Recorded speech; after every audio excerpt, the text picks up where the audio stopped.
Brianna, you were looking up the wrong elevator. Oh yeah, we're ready. Hey, it's Macklemore and Ryan Lewis.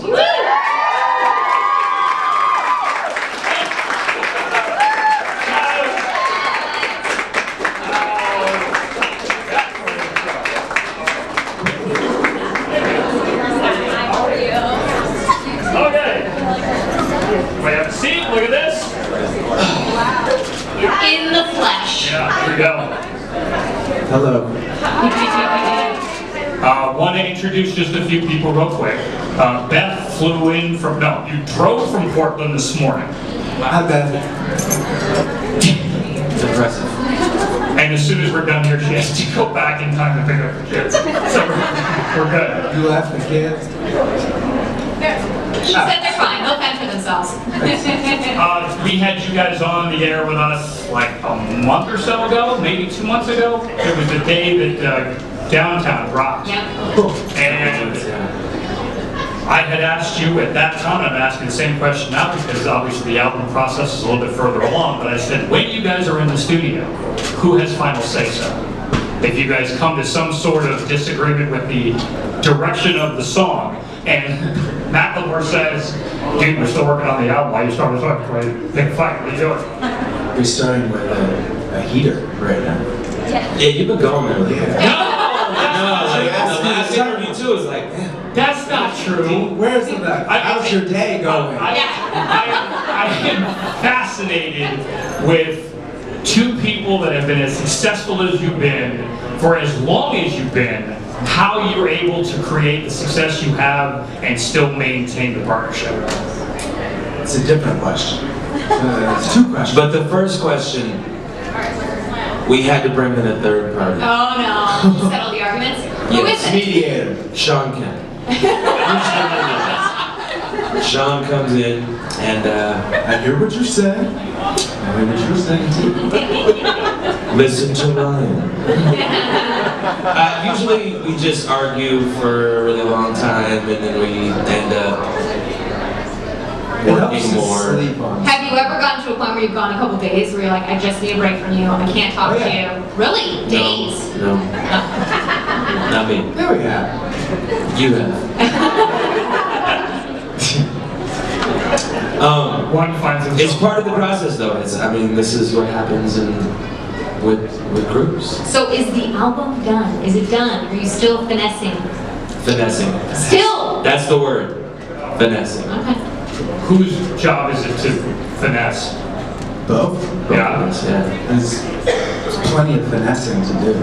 When you guys collaborate, how often does Ed Sheeran, for instance, does he come here? Do you send the track and he records it wherever he happens to be, and then you critique from where you are, or is it all one big, you know?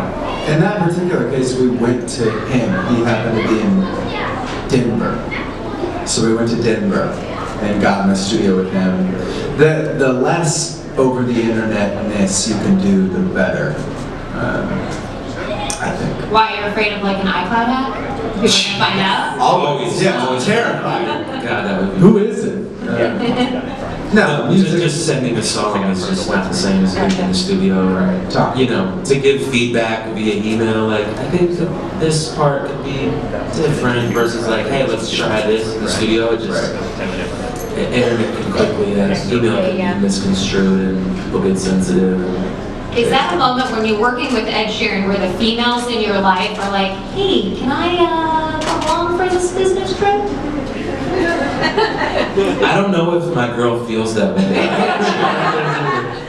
I think I'm okay on that. I think if I was working with Jared Leto, she'd probably be like, That's right. but Ed Sheeran, I think I'm okay. I don't know. There's a lot of people who love Ed No, Sheeran. he's a beautiful man. Don't get me wrong. I just don't know Sexy. if my wife is attracted to him like that. Over the course of, especially the last couple of years, with now working on the next album, with the collaborations and people that you met for the first time that you find out are fans of yours, and you're geeked out just in the beginning to meet them, and you realize that they're fans of yours or whatever, and then you change phone numbers. The first time they text you, you screen capture, and you go, holy crap, check out that so-and-so. No. Come on! You just try to be really public with the text. Like you have like the big iPhone and you hold it up, and you do one of those. But Well, no. did you see, like a couple days ago, Adele came out and she was like, "Downtown is my favorite music video I've That was ever cool. seen." Like, that's pretty rad. That's, you know, you don't expect Adele to say something. I wanted to tweet it. I didn't. I wanted to. When you see stuff like so it's never you get close or you want to retweet it or you want to share it or something like that. And the reason I ask is because it was like a month or so ago, Keith Urban had tweeted out something about Demi Lovato's "Cool for the Summer" being like his favorite song, and she retweeted it and was like, "Oh my God!" It's like, "Oh, that's cool. You're both celebrities." Right. I mean, it's less about like being cool. I think that was a great honor. I'm a huge Adele fan.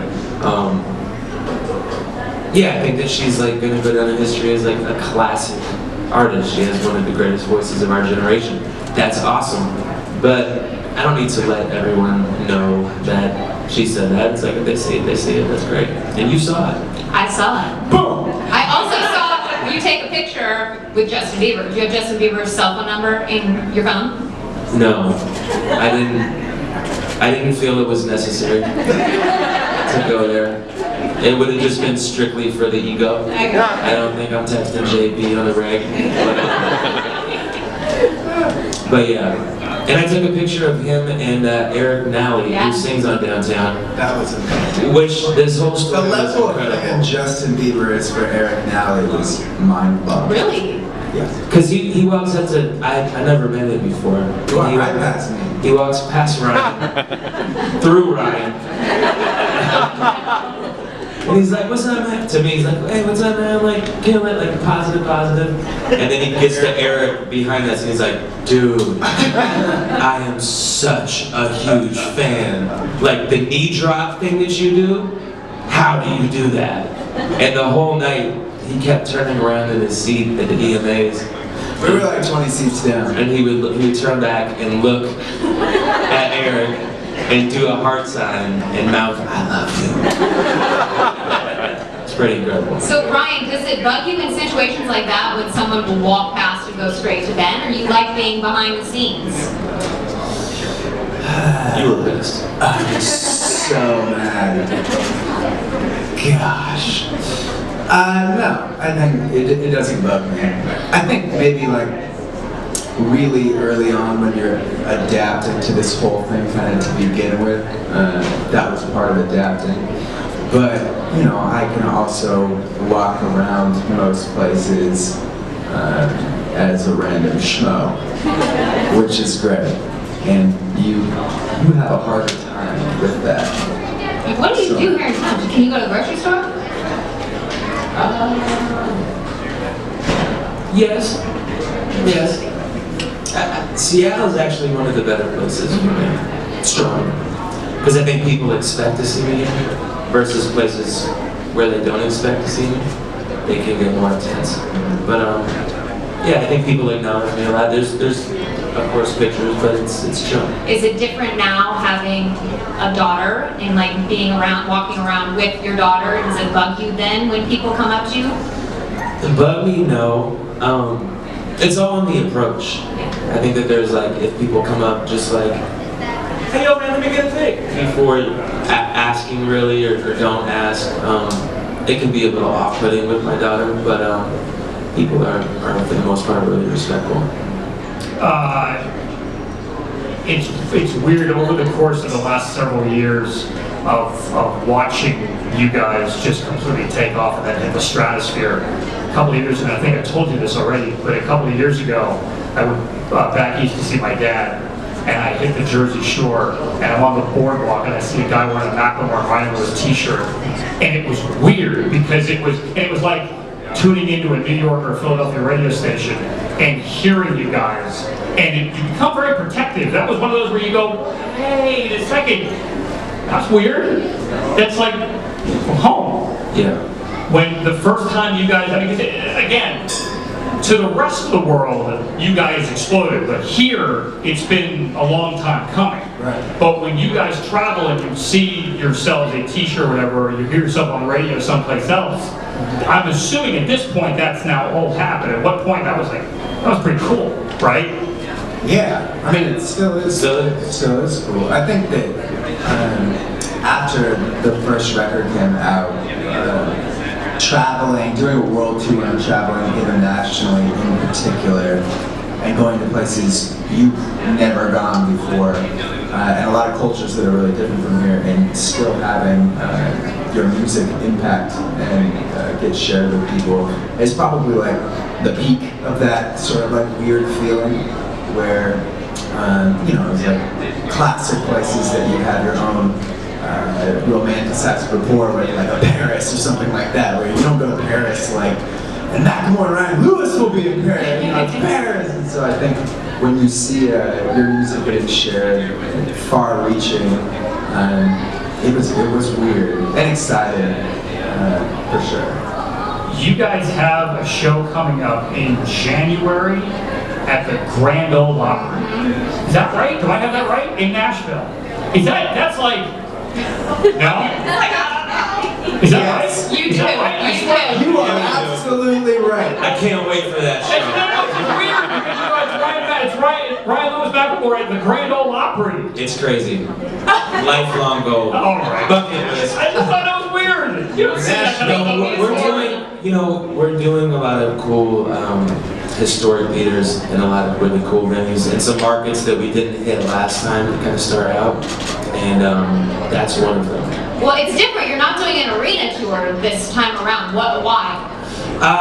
Well, to not speak too much to it, I think that we want to start out with some theaters, get back into it, and then who knows? and then the year will continue.